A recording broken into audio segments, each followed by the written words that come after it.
Jai Hind aspirant Sai Ruby Thakur, welcome you to SSB Crack Exam channel.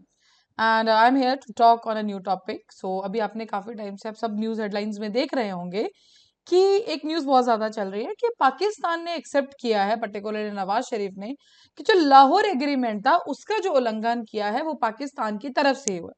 तो चलिए जानेंगे आज के पूरी वीडियो लेक्चर में कि क्या था ये लाहौर एग्रीमेंट और ऐसा नवाज शरीफ जी ने कहा क्यों।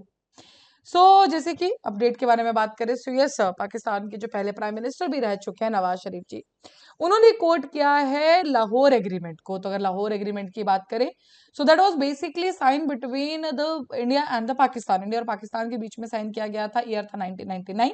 इंडिया की तरफ से थे अटल बिहारी वाजपेयी जी एंड वहां पे पाकिस्तान में नवाज शरीफ जी थे खुद। डन। एंड उन्होंने कहा है कि इंडिया ने तो साइन किया था और इंडिया अपने बात पे भी रहा, लेकिन अगर उसका वायलेशन किया है, किसी ने उल्लंघन किया है, तो वो हम खुद हैं।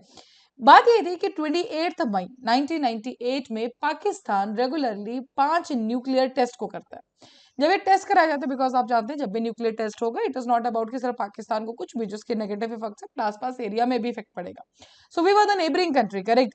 तो उसी टाइम पे जब ये 5 back to back nuclear test हुए, उसी के बाद अटल बिहारी वाजपेयी जी खुद गए थे पाकिस्तान, एंड उसी टाइम पे एग्रीमेंट साइन किया गया था, एंड एग्रीमेंट का नाम था लाहौर एग्रीमेंट के नाम से हम इसको जाने जाते हैं। जब इस लाहौर एग्रीमेंट को साइन किया गया, दैट वाज द डेट 21 फरवरी 1999 में। एंड अगर बात करोगे कि मेन एम जो था इस पूरे एग्रीमेंट का, that was for the peace and security, people to people contact. That basically in short में बात करें तो एक दोनों नेशंस के बीच में शांति बनी रहे, ये न्यूक्लियर टेस्ट ना हो, टेररिज्म के प्रति अलग अलग पॉइंट्स हम लास्ट में बात भी करेंगे कि क्या क्या पॉइंट्स पे बात हुई थी। इन चीजों को देखते हुए इस एग्रीमेंट में ये सब चीजें डिसाइड की थी। तो 21 फरवरी 1999 को ये डिसाइड किया जाता है। बट होता क्या है, उसी के बाद जब सब कुछ एग्रीमेंट साइन हो गया, दोनों ने आपस में एक्सेप्ट भी कर लिया, पहला इंट्रूशन आता है पाकिस्तान की तरफ से ही, जब वो वहां के एक जनरल जो मुशर्रफ खान, जो उन्होंने कोट भी किया है नवाज शरीफ जी ने अपने स्पीच के अंदर, उनके बोलने पर एक इंट्रूशन होता है इन द कारगिल, जो कि कहाँ लोकेटेड है, लेके अंदर लोकेटेड है, इंडिया का पार्ट है हमारा।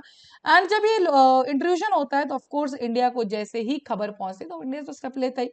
स्टार्टिंग इन द मार्च 1999, तो मुशर्रफ जी जिनसे हम बात करें, was the 4 star general of the Pakistan army. तो सीक्रेट इन्फिल्ट्रेशन किया इन्होंने कारगिल डिस्ट्रिक्ट में, जो कि लद्दाख का पार्ट है, लेह लद्दाख आप सबने सुना होगा। लद्दाख का पार्ट है, वहीं पे इन्होंने सीक्रेट इंट्रूशन स्टार्ट कर दिया। अब जब नई दिल्ली को ये खबर पहुंची तो इट्स क्वाइट जाहिर था कि इंडिया भी इसके ऊपर स्टेप जरूर लेता, और यही हुआ, इंडिया ने भी इसके ऊपर स्टेप लिया। एंड इसी के बाद आता है कारगिल वॉर होता है। एंड आप कारगिल वॉर का जो नतीजा है वो आप सब जानते हैं, इंडिया इसमें जीत गया था, करेक्ट। तो ये सब चीजें जो है, नवाज शरीफ जी ने कहा कि जो भी बायलैटरल रिलेशंस में खराबी हुई या जो उस टाइम पे वॉर हुआ, तो वो जो गलती थी, वो जो वायलेशन हुआ था, वो हमारी तरफ से हुआ था, पाकिस्तान की तरफ से हुआ था। इसमें इंडिया की कोई गलती नहीं थी, इंडिया ने एग्रीमेंट साइन किया था, वो उस पर रहे भी थे। जब इंटरव्यूशन हमारी तरफ से पहले गई, जब जनरल ने कारगिल में जो आर्मी भेजना शुरू कर दी, इन्फिल्ट्रेशन हुआ, उसके बाद तो इंडिया का जो नॉर्मल एक स्टेप लेना क्वाइट जाहिर था। हालांकि उन्होंने एक बात और इसमें बताई है कि जब न्यूक्लियर टेस्ट किए गए थे, उस टाइम पे प्रेसिडेंट जो कि थे बिल क्लिंटन, सब इनको जानते हैं, उन्होंने पाकिस्तान को ऑफर किए थे डॉलर $5 बिलियन, और उनकी मांग सिर्फ एक थी कि आप न्यूक्लियर जो टेस्ट है आप उनको रोक दो। तो इनका कहना है कि यस, मैंने उस टाइम पे मना कर दिया, नवाज शरीफ जी का ये कहना है। और यहीं पे उन्होंने अपने जो अपोजिशन में इमरान खान है, उनको जरूर बोला है कि यस, अगर मेरी जगह शायद इमरान खान होते तो वो इस ऑफर को जरूर स्वीकार लेते, करेक्ट। शरीफ ने जो नवाज शरीफ ने यहाँ पे एक और चीज आप जब जानते हैं कि 2017 में इनको अपने ऑफिस से रिमूव कर दिया गया था, एंड उसके बाद अंडर डिटेंशन भी ये रहे हैं। इनका कहना ये है कि जो मेरे खिलाफ केस लगाया गया, जो वो चीजें मेरे अगेंस्ट की गई थी, उसमें मेरी गलती थी नहीं। It was done by the inter services intelligence, ISI, और जो उसका मेन मुद्दा था वो ये था कि इमरान खान को पावर में लाया जाए। हालांकि अब इमरान खान को जेल में। डन। ये सारी की बात नवाज शरीफ जी ने अपनी स्पीच के दौरान किया, लोकल अपने मीडिया चैनल पे गई है, एंड उसी के द्वारा पूरे सोशल मीडिया पे ये बात छाई हुई है। बेसिकली उनका कहना यही है कि ये लाहौर एग्रीमेंट जब साइन किया गया था, उसके बाद डिसाइड ये किया था कि शांति रखी जाएगी, दोनों नेशंस में जो पीपल टू पीपल कॉन्टेक्ट, मतलब आपस में जो नॉर्मल चीज है उसको नॉर्मलाइज ही किया जाएगा, एक दूसरे के बाउंड्रीज में हम नहीं जाएंगे। स्पेसिफिकली जम्मू कश्मीर की अगर बात की जाए तो हम उसमें नहीं एक दूसरे को तंग करेंगे, करेक्ट। बट जैसे कुछ महीने भी नहीं हुए थे, एंड उसी टाइम पे कारगिल के अंदर इंट्रूशन गया था by the general Musharraf only. That was all the update जो अभी तक हम न्यूज पे, जो आप हर चैनल पे देखोगे कि चल क्या रहा है। डन। बात करें लाहौर एग्रीमेंट के अंदर कि उसके अंदर कौन कौन से टॉपिक्स थे जिन पे बात की गई थी। Resolution of the Kashmir issue, ठीक है जी। एंड पर्टिकुलरली हम जानते हैं जम्मू एंड कश्मीर, तो ये सब जानते हैं कि पाकिस्तान और इंडिया के बीच में हमेशा से एक इश्यू चलता है, that is the boundary. Then and यहाँ पे जम्मू एंड कश्मीर तो हमारा सबसे हॉट टॉपिक है। टेररिज्म, दोनों देशों ने ये एक्सेप्ट किया था कि हम किसी भी टाइप के टेररिज्म को बढ़ोतरी नहीं देंगे, उनको खत्म करने की कोशिश करेंगे। न्यूक्लियर वेपन्स को अगर यूज किया जाएगा तो बहुत संभाल के यूज किया जाएगा, फॉर पीस पर्पस किया जाएगा।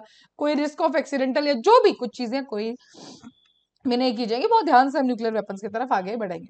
फोकस एंड डायलॉग, जो भी दोनों देशों के बीच में बायलैटरल एजेंडा है उसके ऊपर प्रॉपर्ली ध्यान दिया जाएगा, पॉजिटिव आउटकम्स की तरफ काम किया जाएगा।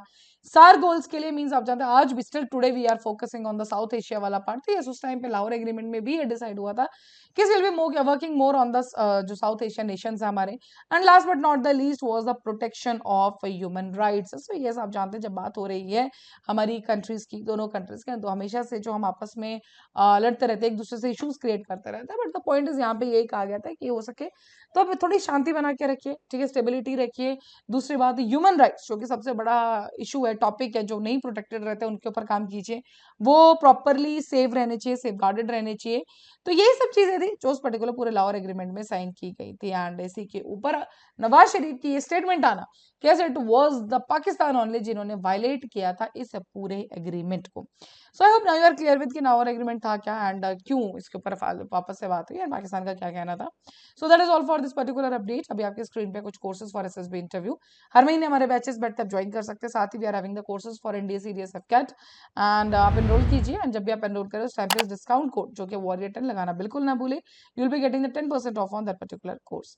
So that's all for the day. Thank you so much for watching this video lecture. जय हिंद, जय भारत। अगर आप एक डिफेंस एस्पिरेंट हैं और एसएसबी इंटरव्यू, एनडीए, सीडीएस, एफकेट जैसे एग्जाम्स के लिए प्रिपेयर कर रहे हैं तो आप एसएसबी क्रैक एग्जाम्स के कोर्स को चेक करना ना भूलें। आप हमारी लर्निंग एप्लीकेशन को गूगल प्ले स्टोर से भी डाउनलोड कर सकते हैं।